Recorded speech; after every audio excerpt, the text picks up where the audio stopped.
نحمدہ نصلی علی رسولہ الکریم۔ السلام علیکم ورحمۃ اللہ وبرکاتہ۔ سورہ بقرہ میں ارشاد ہوا ہے اعوذ باللہ من الشیطان الرجیم وقاتلہم حتی لا تکون فتنۃ ویکون الدین للہ، اور جنگ کرو تاکہ فتنہ باقی نہ رہے اور دین اللہ کے لیے ہو جائے۔ یہی الفاظ تقریباً سورہ انفال میں ہیں۔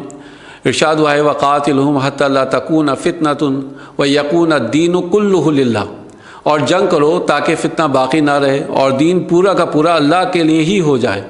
اب کیا وجہ ہے کہ سورہ بقرہ میں کہا گیا ہے اللہ کا دین اللہ کا ہو جائے، اور سورہ انفال میں ارشاد ہوا ہے دین پورا کا پورا اللہ کا ہی ہو جائے؟ یہ تھوڑے سے فرق کے ساتھ کیوں آیتیں نازل ہو رہی ہیں؟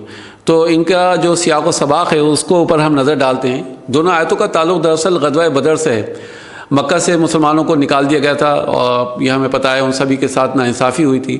اب مسلمانوں کو پورا حق بنتا ہے کہ اس غزوہ بدر میں وہ ان سے جنگ کریں اور مکہ کے جو مشرک ہیں ان سے جنگ کریں اور اپنے گھر بار جو ہیں ان سے واپس لیں، لیکن مسلمان مٹھی بھر ہیں، اور جو لوگ مکے سے آ رہے ہیں جنگ بدر میں شرکت کرنے کے لیے وہ بہت زیادہ طاقتور ہیں، اسلحے کے ساتھ ہیں اور کئی گنا زیادہ ہیں۔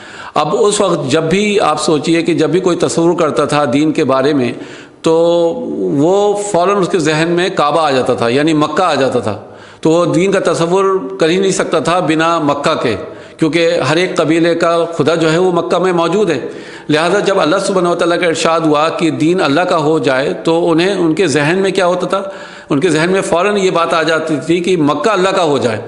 تو اللہ ان کو حکم دیتا ہے کہ جنگ کرو کیونکہ تم پر ظلم ہوا ہے، جنگ کرو کیونکہ تمہیں تمہارے گھروں سے بے دخل کر دیا گیا ہے، لیکن اس بات کا بھی خیال رہے کہ تمہیں یہ جنگ جاری رکھنا ہے جب تک کہ جو دین ہے وہ اللہ سبحانہ و تعالیٰ کے لیے ہی ہو جائے، یعنی جو اللہ کا گھر ہے وہ بتوں سے پاک نہ ہو جائے۔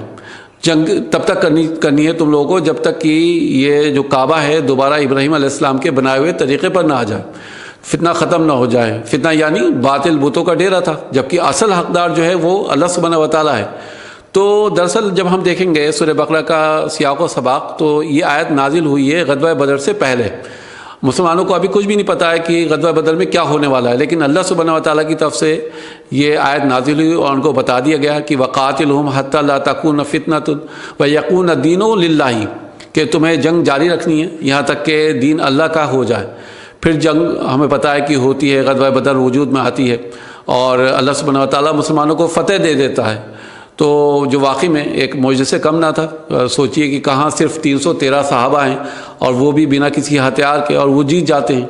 اب اللہ سبحانہ و تعالیٰ پھر سے وہی بات کہتے ہیں، لیکن سورہ انفال میں یہ آیت نازل ہوتی ہے اور تھوڑی تبدیلی کے ساتھ، یعنی تھوڑے فرق کے ساتھ، جہاں پہ کلہ کا اضافہ ہوا ہے۔ ارشاد ہوا ہے سورہ انفال میں وقاتلہم حتی لا تکون فتنۃ ویکون الدین کلہ للہ، یعنی لوگوں سے جنگ کرو تاکہ فتنہ باقی نہ رہے اور دین پورا کا پورا اللہ کے لیے ہو جائے۔ اب مسلمانوں کے جیتنے کے بعد اللہ سبحانہ و تعالیٰ کا ارشاد ہوا ہے کہ دین پورا کا پورا اللہ ہی کا ہو جائے، یعنی سورہ انفال میں اللہ سبحانہ و تعالیٰ کی طرف سے ایک طریقے سے موٹیویشن ہے یہ مسلمانوں کے اندر، یعنی کانفیڈنس بڑھنے کے لیے، کہ اور کانفیڈنس پیدا ہو ان کے لیے، تو یہ ان کے اندر تو یہ موٹیویشن ہے۔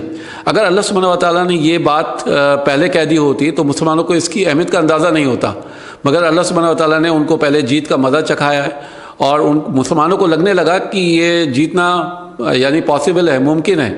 تو جیتنے کے بعد اللہ سبحانہ و تعالیٰ نے ان کو تھوڑا سا اور بڑا ٹارگٹ سیٹ کر کے دیا کہ اب دیکھو کہ وہ جو دین ہے اللہ تعالیٰ کا وہ کل کا کل اللہ ہی کا ہو جائے، یعنی اللہ کے لیے ہو جائے، یعنی اس میں تمہاری زندگی تمہیں کیسے بتانی ہے، اور پورے جو خطہ ہے یہ عرب کا ہے اس کو شرک سے پاک کرنا مقصد ہے۔ تو ہمیں بھی اب لوگوں کو موٹیویٹ کرنا چاہیے، مگر اتنے بڑے ٹارگٹ سیٹ نہیں کرنا چاہیے کہ بڑے بڑے لوگوں کو ٹارگٹ سیٹ کر دیجیے، پتہ ہی نہیں چلے کہ وہ اس کو اچیو کرنا پاسبل ہے نہیں ہے۔ یعنی چھوٹے چھوٹے ٹارگٹ سیٹ کر کے ان کی مدد کریں ان کو حاصل کرنے کے لیے، پھر جب ایک بار وہ حاصل ہو جائے تو پھر اور بڑا ٹارگٹ دیں، پھر اور بڑا، لیکن ایک ساتھ بڑا ٹارگٹ کبھی نہیں دینا چاہیے۔ جیسے اللہ سبحانہ و تعالیٰ نے غزوہ بدر سے پہلے کہا کہ دین اللہ کا ہو جائے اور غزوہ بدر کے بعد کلہ کہا گیا، تو ہر وقت بڑے ٹارگٹ سے کیا ہوتا ہے کہ انسان کے اندر جو کانفیڈنس ہے نا اس کی کمی آ جاتی ہے اور زندگی کو کوئی ڈائریکشن نہیں ملتی۔ لیکن چھوٹا ٹارگٹ اچیو کرنے سے کیا ہوتا ہے، کانفیڈنس آتا ہے، خود پر اعتماد بڑھتا ہے، تو یعنی انسان اپنے آپ کو طاقتور محسوس کرتا ہے اور ٹارگٹ یعنی جو اچیو کرنا ہے اس کی قابلیت بھی بڑھتی ہے۔